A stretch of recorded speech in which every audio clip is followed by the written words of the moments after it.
Pessoal, nesse vídeo a gente vai falar sobre o aeróbico em jejum, tá? Então, muito se fala que o aeróbico em jejum, ele oxida mais gordura, então ele é melhor pensando em um processo de emagrecimento, ele é mais vantajoso, né? Então, olha só, a gente vai entender tudo sobre isso nesse vídeo, a gente vai entender se o aeróbico em jejum oxida mesmo mais gordura, que sim, ele oxida, tá? Adiantando já, eu vou explicar o porquê, tá? Mas não é por isso que ele vai ser melhor para o emagrecimento, como a gente vai ver, certo? Então vamos lá, vamos começar desde o início, tá? Então, pessoal, o exercício aeróbico, basicamente, ele vai ser o exercício no qual o oxigênio ele é utilizado, né, como fonte de queima dos substratos energéticos ali, como por exemplo, glicose, né, ácidos graxos, gordura, né, ou aminoácidos, tá?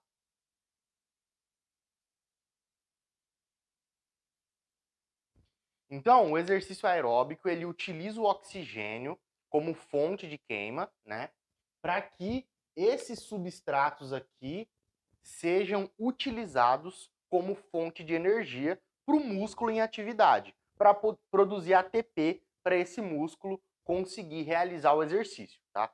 Então, principalmente é utilizado glicose e ácidos graxos, tá?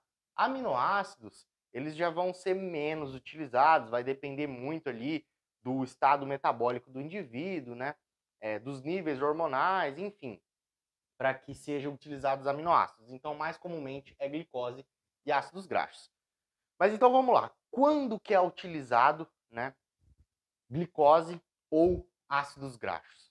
Vamos entender isso. O substrato que vai ser utilizado durante esse exercício aeróbico, ele vai depender principalmente da intensidade desse exercício, tá?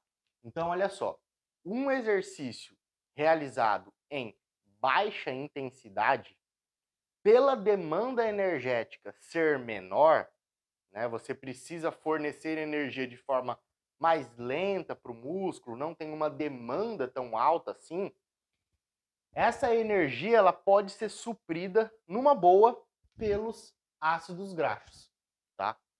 Porque para você utilizar o ácido graxo como fonte de energia, é um processo um pouco mais complexo, mais demorado, tá? Então, se você tem uma demanda energética muito rápida, né, muito alta, não é viável você utilizar ácidos graxos como fonte primordial de energia, tá certo?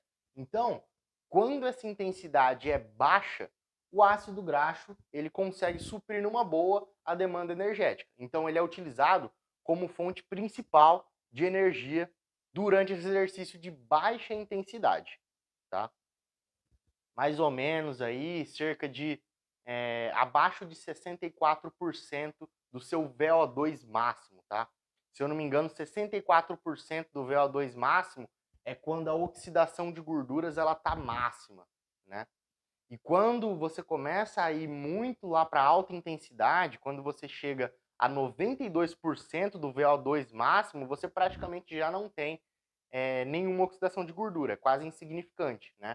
Quando você chega nessa alta intensidade, em que a demanda energética ela é muito alta, você precisa dar energia de forma bem rápida para o músculo, aí você utiliza a glicose, tá? Aí você vai utilizar principalmente o glicogênio muscular como fonte primordial de energia nesse exercício, tá? Porque você está tendo ali uma demanda muito alta e você precisa fornecer energia rapidamente para esse músculo.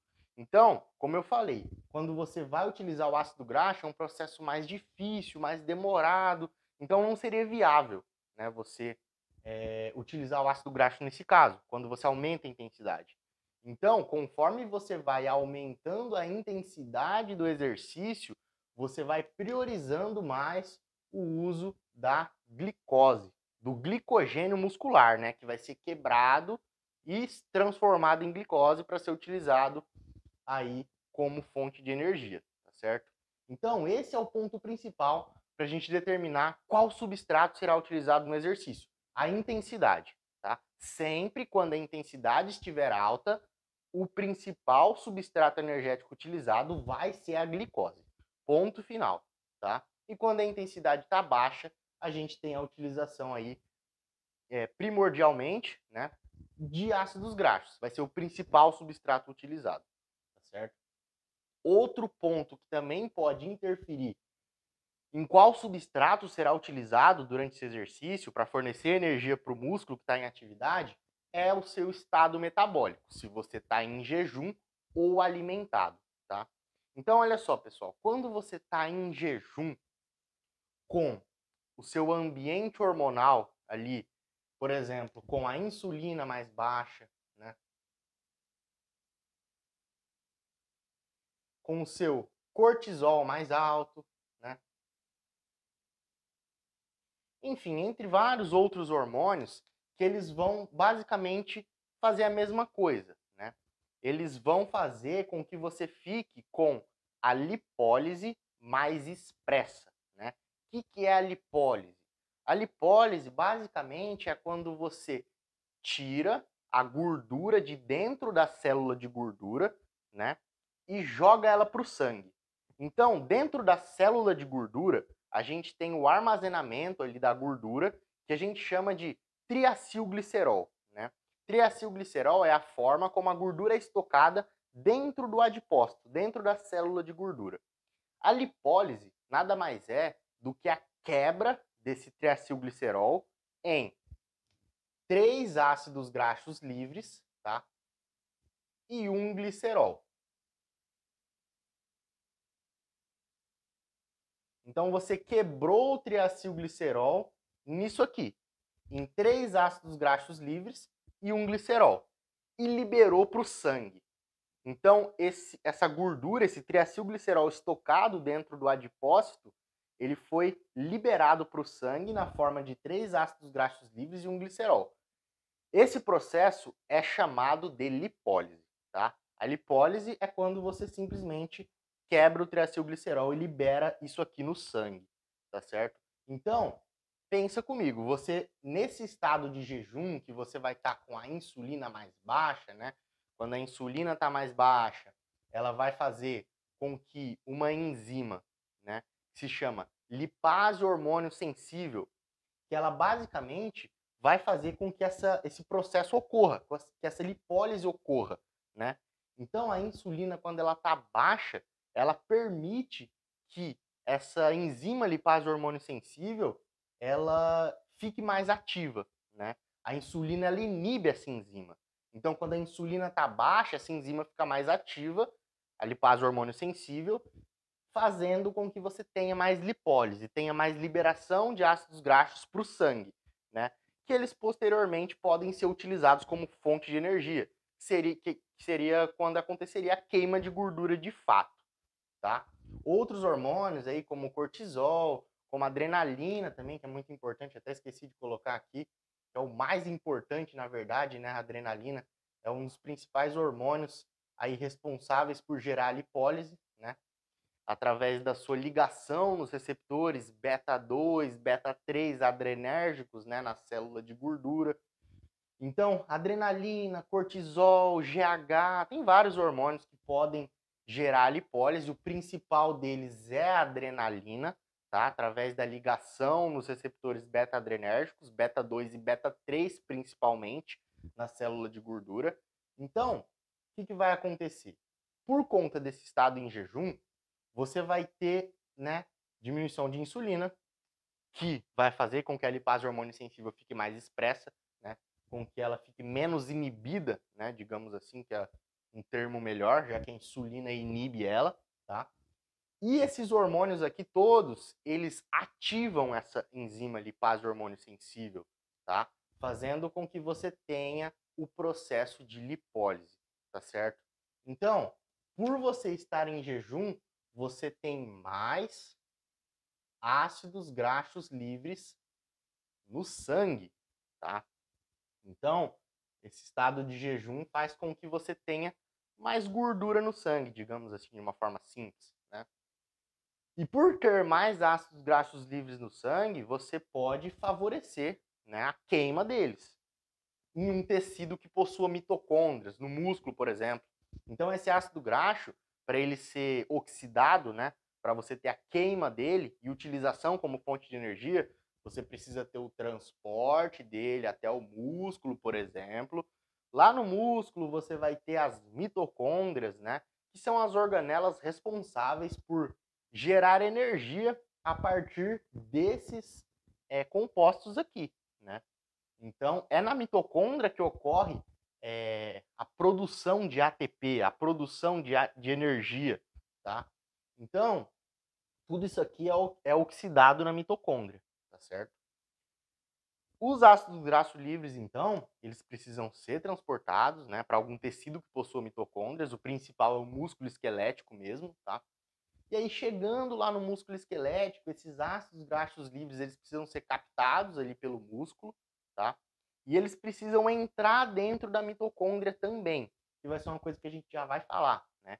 Que é o seguinte, apesar de só de você ter mais ácido graxo livre no sangue, provavelmente você já vai ter mais oxidação deles, a gente precisa entender qual que seria a magnitude dessa oxidação, se seria uma coisa que realmente faria diferença ou não, né? Porque, olha só, a gente tem estudos na literatura que dizem, né, que realmente o aeróbico em jejum, ele oxida mais gordura, por conta disso aqui, porque você vai ter mais ácido graxo livre na corrente sanguínea, tá? E isso vai fazer com que você tenha maior oxidação deles. Quando eles estão na corrente sanguínea, eles vão ser oxidados de forma mais fácil, né, do que se eles estiverem dentro da célula de gordura. Se eles estiverem dentro da célula de gordura, eles precisam primeiro ir para o sangue, para depois ser, né, transportados até o músculo, entrar na mitocôndria para ser oxidados. Então, se eles já estão no sangue, é muito mais fácil deles serem utilizados como fonte de energia, né? Então, eis a importância do jejum. Só que, ó, o aeróbico em jejum, para ele oxidar mais gordura, ele precisa ser de baixa intensidade, tá? Porque, como eu falei, a intensidade é o principal. Aumentou a intensidade, muda o substrato energético utilizado. Então, o aeróbico em jejum, ele oxida mais gordura, mas tem que ser de baixa intensidade, tá? E ele oxida mais gordura justamente por isso, por você ter mais ácido graxo livre no sangue, e eles vão ser oxidados de maior quantidade. Só que isso vai depender muito, né, do indivíduo e tudo mais. A gente tem realmente poucos estudos na literatura, a gente não tem muitos dados que nos permitem afirmar com muita convicção, né, que o aeróbico em jejum vai ter uma vantagem muito maior na oxidação de ácidos graxos livres, tá? Os estudos que a gente tem, eles têm limitações, né, mas eles mostram sim que o estado de jejum faz com que a gente tenha mais ácidos graxos livres no sangue. E tem estudo também mostrando que você oxida mais eles, você tem maior oxidação de ácidos graxos livres. Inclusive, tem meta-análise, né, que é o topo da pirâmide de evidências, mostrando justamente isso, tá certo? Quem está assistindo esse vídeo aí, tiver interesse em dar uma olhada nesses estudos, aí na descrição do vídeo tem o meu perfil do Instagram, tem o link para o meu perfil do Instagram. Entra aí, dá uma olhada lá no meu perfil, tem bastante conteúdo por lá também. Sempre quando eu faço um vídeo aqui para o YouTube, eu também faço um post sobre o vídeo, né, para o Instagram, escrito mesmo. Eu coloco os estudos referenciados, tudo bonitinho, né? E se alguém tiver dificuldade em acessar os estudos, quiser que eu mande, só me chamar no direct lá também, não tem problema não. Eu mando bonitinho lá, tá? Para que vocês possam dar uma olhada nos estudos que eu estou falando aqui. Porque realmente tem, né, estudos mostrando que você tem maior oxidação de gorduras quando você faz o aeróbico em jejum de baixa intensidade, tá? Só que não é uma coisa tão significativa, os estudos mostram, né? E como eu falei, como a gente não tem tantos estudos assim na literatura, é um pouco complicado a gente entender a magnitude disso, o quanto isso impactaria, né? Porque olha só, esses ácidos graxos livres, eles têm uma captação limitada pelo músculo. Então, você tem um transportador ali que capta esses ácidos graxos livres, que ele é saturável, né? Então, para o músculo captar os ácidos graxos livres, você tem uma certa limitação. Ele não pode captar tanto assim. Então, os triglicerídeos, né, os triacilgliceróis intramusculares, que a gente também tem gordura dentro do músculo, tá certo? Se vocês não sabiam, a gente também tem gordura dentro do músculo. Assim como na célula de gordura. Claro que bem menos, né, mas a gente também tem triacilgliceróis, né, dentro do músculo, que também são utilizados durante esse exercício aí aeróbico em jejum, tá? Então isso limita um pouco a utilização desses ácidos graxos livres, porque justamente a captação deles é limitada pelo músculo. E o que determina essa captação de ácidos graxos livres pelo músculo, né? Agora a gente já vai levar um pouco mais para o lado da fisiologia, porque como eu falei, quando a gente olha para evidências científicas, para estudos científicos, a gente quer ver a magnitude do que a gente está falando na fisiologia, né? Porque a gente consegue entender, explicar as coisas através da fisiologia, mas quando a gente leva para a prática, será que isso realmente faria uma diferença significativa? Será que seria uma coisa que vale a pena fazer mesmo, né? Porque às vezes, beleza, faz sentido na fisiologia, realmente acontece na prática, mas às vezes é insignificante, não faz tanta diferença assim, né? Que é o que mais ou menos os estudos mostram, né? Que tem sim uma maior oxidação de ácidos graxos livres, mas que não é uma coisa tão significativa. Mas esses estudos, eles têm muita limitação, não tem uma amostra muito grande para a gente realmente poder dizer com muita certeza, né? O que vai influenciar, então, nessa captação de ácidos graxos livres pelo músculo?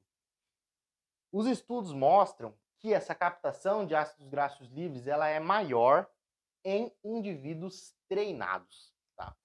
Então, um indivíduo avançado, um indivíduo treinado, ele tem uma captação de ácidos graxos livres pelo músculo maior em relação ao indivíduo iniciante, um indivíduo não treinado, tá? E da mesma forma também, um indivíduo que tem pouca gordura corporal, um indivíduo com percentual de gordura mais baixo, ele também consegue captar o ácido graxo livre de forma mais eficiente pela mitocôndria, tá? Então, quando você tem a chegada do ácido graxo livre no músculo, ele precisa entrar na mitocôndria para ele ser oxidado. E para o ácido graxo livre entrar na mitocôndria, ele precisa da ação de uma enzima que se chama carnitina palmitoil transferase 1, tá? CPT1. Essa enzima aqui, tá? Esse nomezinho aí bem tranquilinho, bem fácil de decorar, né? Carnitina palmitoil transferase 1. Essa enzima aqui, o que ela faz? Ela pega o ácido graxo livre e coloca para dentro da mitocôndria, tá certo? Então é isso aqui que essa enzima faz. Pega o ácido graxo livre e coloca ele dentro da mitocôndria para ele ser oxidado. E o que acontece, né? Quando o indivíduo ele tem mais gordura corporal e, consequentemente, tem mais resistência à insulina, né? A insulina age com mais dificuldade nas células, você tem o aumento, tá, de malonil-CoA. Não vou ficar me estendendo muito aqui, falando nome muito técnico, porque vocês vão acabar se perdendo um pouco. Mas quando você tem aí uma resistência insulínica, você aumenta a malonil-CoA e vai fazer o quê? Inibir essa enzima. Você inibe a CPT1, tá? Inibe a carnitina palmitoil transferase 1, tá certo? Então, o indivíduo que tem mais gordura, ele tem mais inflamação, tem mais citocinas pró-inflamatórias, como interleucina 6, como interleucina 1 beta, TNF-alfa, resistina, várias citocinas pró-inflamatórias que vão ter uma ação em comum de gerar resistência à ação da insulina. Então, essas citocinas pró-inflamatórias vão fazer com que a insulina tenha mais dificuldade de agir no músculo esquelético, né? E isso vai gerar o que eu falei, de aumento ali de malonil-CoA, que inibe essa CPT1 e dificulta a entrada do ácido graxo livre para ser oxidado dentro da mitocôndria, né? Então, pensa só, o indivíduo obeso, ele tem, né, mais dificuldade de captar o ácido graxo para oxidar ele. O indivíduo com percentual de gordura mais baixo, ele tem mais facilidade nisso, porque essa enzima funciona melhor, ele tem mais sensibilidade à insulina. A insulina funciona melhor no corpo dele. Então ele consegue captar melhor o ácido graxo livre para oxidar ele, tá certo? Então, isso aqui são os pontos, né, que dizem a magnitude de captação desse ácido graxo livre, tá? Um indivíduo treinado com um percentual de gordura mais baixo capta mais ácido graxo livre e vai oxidar mais gordura durante o aeróbico em jejum, tá certo? Então, como eu falei, né, vamos levar para o contexto agora. O indivíduo que está buscando emagrecimento, então, ele vai ter vantagem em fazer o aeróbico em jejum de baixa intensidade, já que esse aeróbico ele vai oxidar mais gordura. Então, olha só, pessoal, isso é uma questão que muita gente confunde, né? Mas que isso já é muito claro na literatura. A gente já tem vários estudos que mostram isso, né? Tem estudos comparando ali, que eles pegam, inclusive no meu post do Instagram sobre esse assunto, eu explico certinho esse estudo. Eu não tenho os dados desse estudo aqui certinho, mas se eu não me engano era 20 mulheres que ele pegou ali, ele fez um estudo bem bonitinho mesmo, né? É um estudo recente até, se eu não me engano, de 2014, tá? Ele pegou 20 mulheres e ele foi lá e colocou elas para fazerem exercício aeróbico 1 hora. Eu lembro dos dados, eu vi agora no estudo. Ele colocou elas para fazerem 1 hora de exercício aeróbico 3 vezes por semana, tá? Era 20 mulheres ali. Não é uma amostra muito grande, como eu falei. Os estudos que a gente tem sobre isso, eles têm limitações, eles não têm um nível de evidência tão alto assim que nos permite dizer com tanta certeza, né? Mas olha só, foi um estudo muito bem conduzido, que ele pegou essas mulheres, colocou elas para fazerem um exercício aeróbico, né? E o principal ponto do estudo foi que ele controlou a ingestão calórica. Ele controlou a dieta dos participantes ali do estudo, das mulheres, né? Então, você tinha o grupo das mulheres que fazia o aeróbico. Eu vou trocar de caneta, que essa caneta não tá falhando. Ele tinha o grupo das mulheres ali que fazia o aeróbico em jejum, tá? O AEJ. E tinha o grupo que fazia o aeróbico alimentado, tá?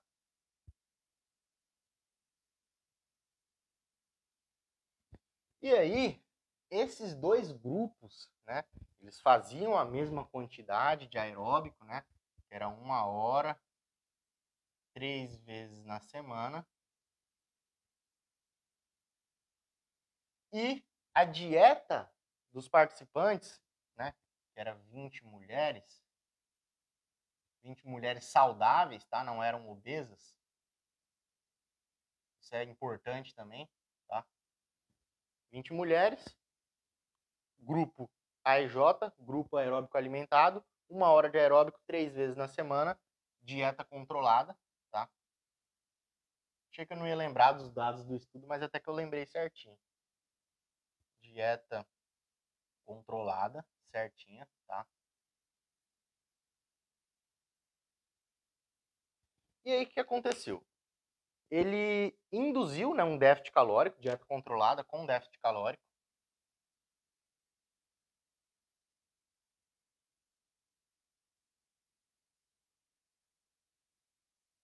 Então, esses participantes essas mulheres, elas estavam gastando mais calorias do que estavam ingerindo, né? E isso a gente sabe que é uma condição fundamental para perda de gordura, tá?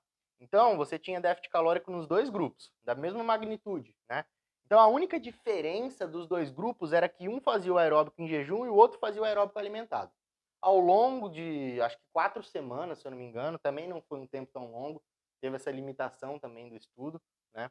Acho que, se eu não me engano, foi 4 semanas só, tá? Que fizeram esses... Eles conduziram esse estudo. Eu vou até confirmar aqui, ó, que o notebook tá na minha frente, pra mim não ficar falando besteira, ficar falando dado errado aqui, né? Ó, isso aí mesmo, ó, estudo de 2014 para investigar as alterações na composição corporal de 20 mulheres saudáveis em 4 semanas de exercício aeróbico versus alimentado, tá? 1 hora de esteira 3 vezes por semana, certinho, exatamente isso.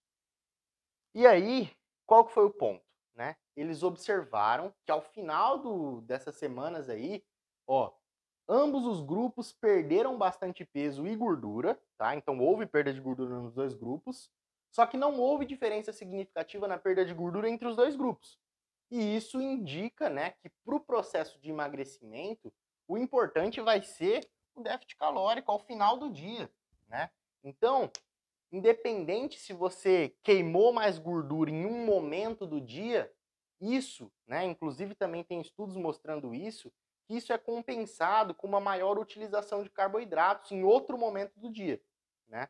Então, acaba que dá na mesma, entendeu?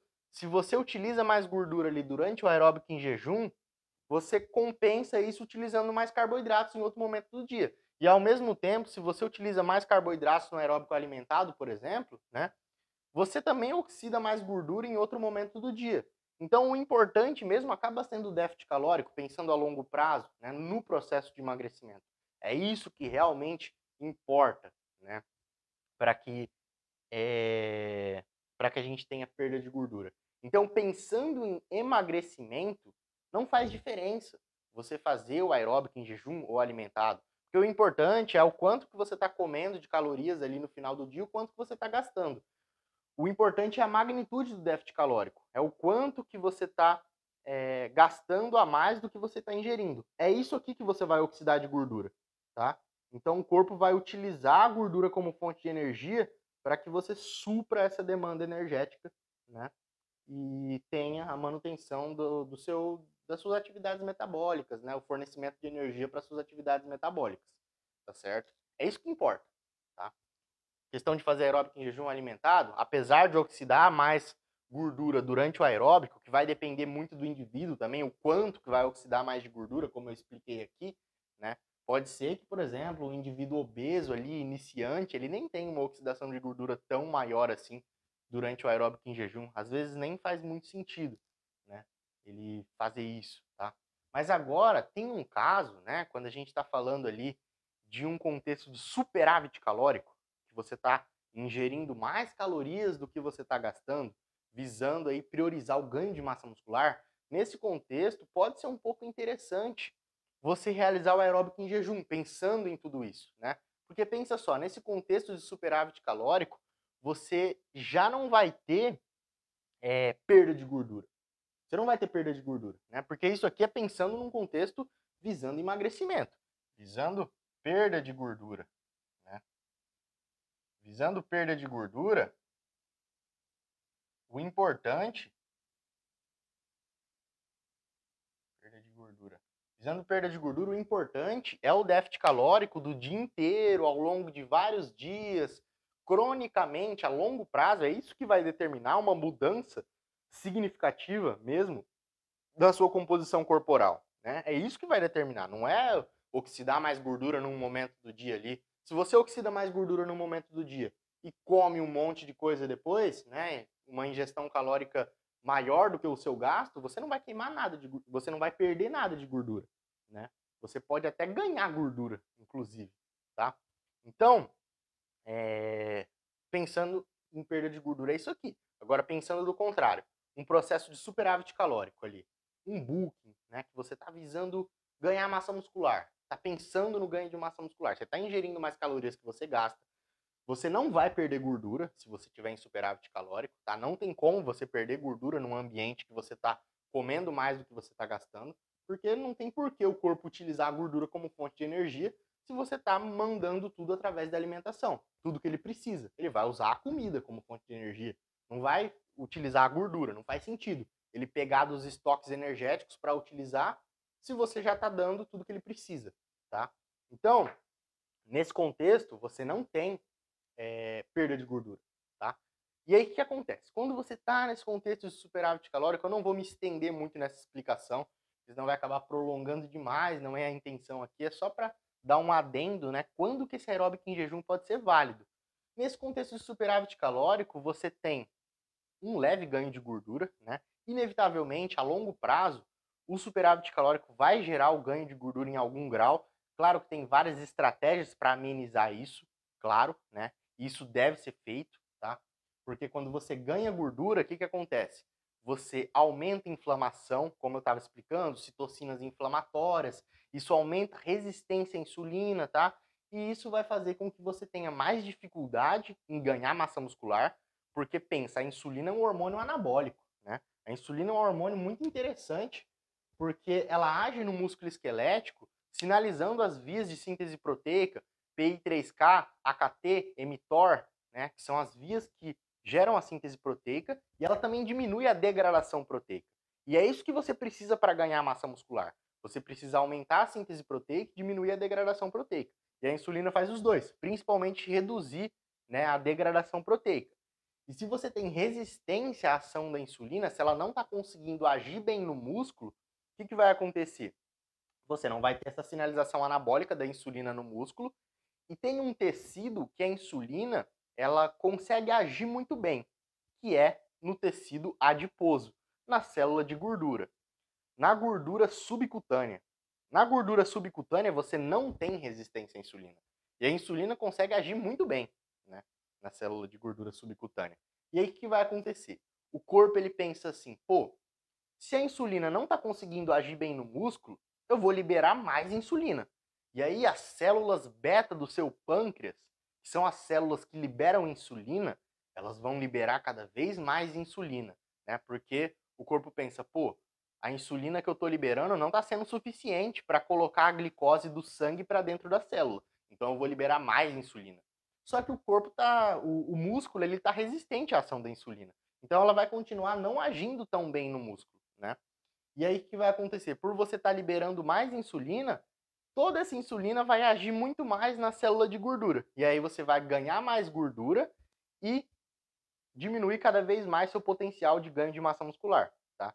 Então, por isso que é muito importante, durante esse processo de superávit calórico, você estar com um percentual de gordura já baixo, com pouca gordura já, né? E utilizar estratégias que eu sempre estou falando aqui também nos vídeos, né? Estratégias para minimizar o acúmulo de gordura no processo de superávit calórico. Tem várias estratégias, né, que elas devem ser aplicadas.